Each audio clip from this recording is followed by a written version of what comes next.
All right, guys. So resident liberal on Fox News, Juan Williams, he's also a resident punching bag too, because that's basically what they do to him.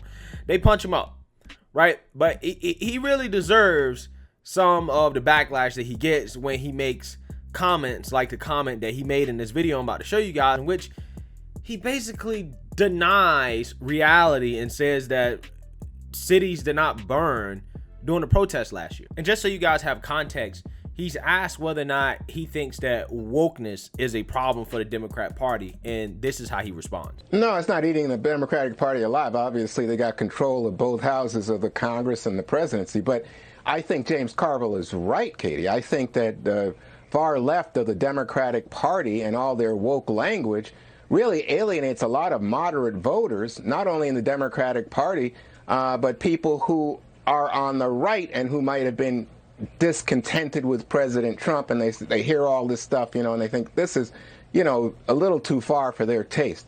But I mean, I give James Carville big credit for taking on people in his own party and telling them they've got a problem. They need to respond to Republicans more aggressively and in language that people understand. I wish there were people on the right who were willing to say, we've got a problem with our extreme right, the people who were saying all those awful things before the January 6th riot at the Capitol, the people who want to put out lies like, oh yeah, the cities burned last summer, to put out lies like, oh yeah, the cities burned last summer, to put out lies like, oh yeah, the cities burned last summer.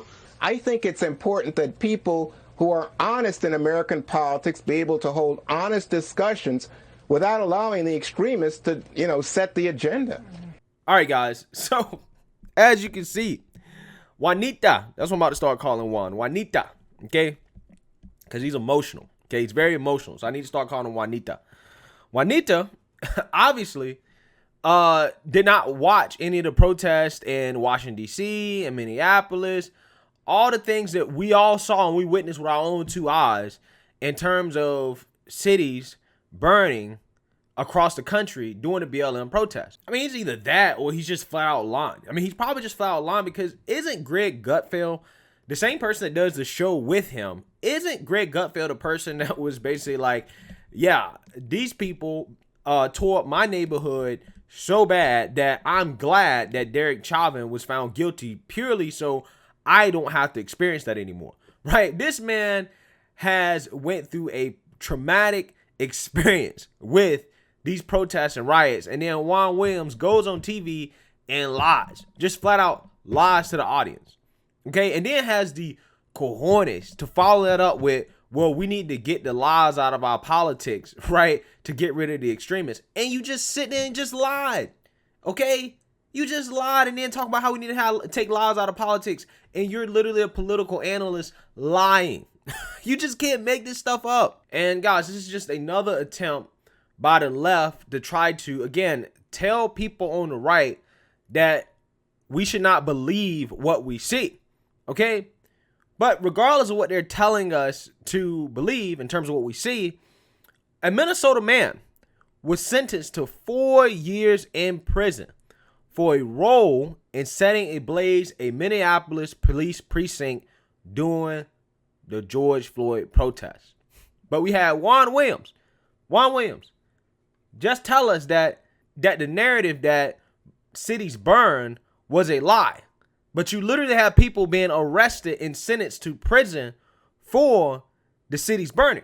Let's read a little bit more here. A Minnesota man was sentenced to 4 years in prison in order to pay $12 million in restitution for his role in damaging a Minneapolis police station amid racial injustice protests sparked by the murder of George Floyd.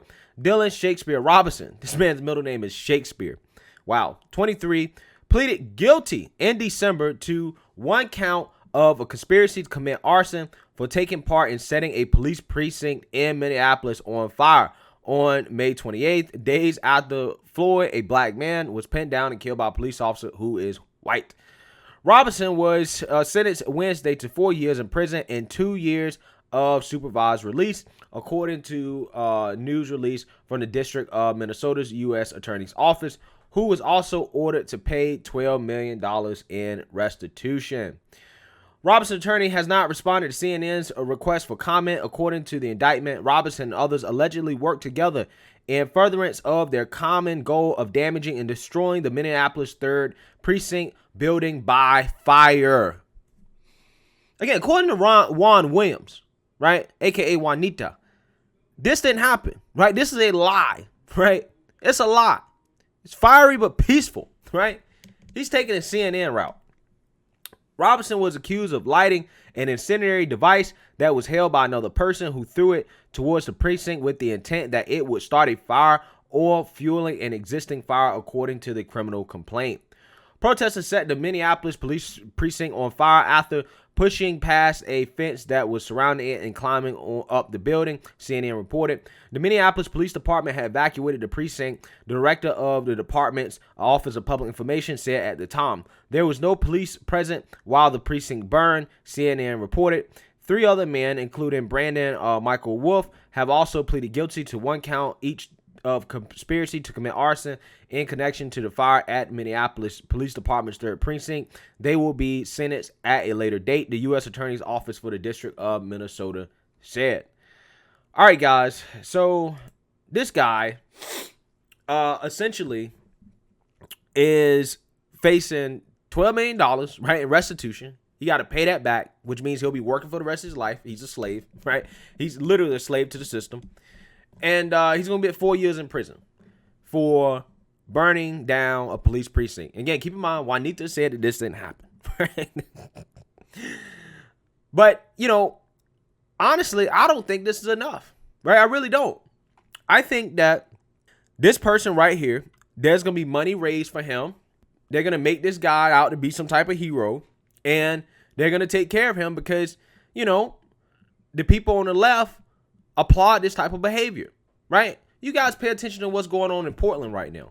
I mean, that city is basically lawless, right? That's a lawless city at this point, okay? They have no control. I believe that these people, right? I'm talking about the extremists. I'm not talking about the regular folks who are just, you know, peacefully protesting or whatever. I'm talking about the extremists, the people that are actually really trying to burn down cities and destroy property. I think these people are being empowered to do stuff like this. Okay. And this is why it's so important that those that, you know, don't want their peaceful protests to be smeared to honestly get a handle on these people that are doing this. Okay. People like this guy right here. I mean, he deserves to be in prison a lot longer, right? I think they should at least gave him 10 years, right? Even 15 years. I mean, he tried to burn down a police station. People could have been in it, right? He could have burned people alive. He could have, you know, done a lot more damage and kill innocent people in the process of trying to destroy property. Okay. And this type of behavior, right? We have to start setting some real examples out of these people because it's not acceptable. It's not acceptable. But see, it's hard to get there because you have people like Juan Williams who go on TV and try to tell people that cities didn't burn, people weren't being violent, there was no destruction, and everything was super peaceful. Okay. And you also have liberal outlets like CNN saying that, MSNBC saying that, trying to paint the picture that there's not violence happening during these protests and that these people are not trying to destroy property and destroy people's livelihoods. You know, it's really disingenuous. And it's one of those things where in a situation like this, I'm glad that, you know, he's going to serve time and he's going to serve punishment, even though I don't think it's enough.